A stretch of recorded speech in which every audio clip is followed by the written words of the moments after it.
For dealing with stress, body practices, focusing on the body, are particularly helpful because the body is always in the present moment. So as we can practice bringing our attention to the body, it gives us a place to anchor our attention.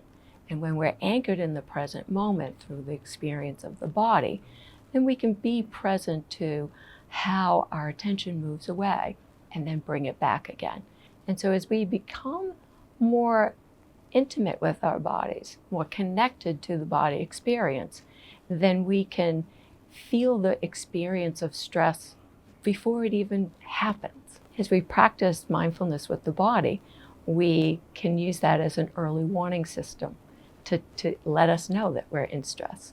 But so a body-focused meditation practice can be very supportive for stress.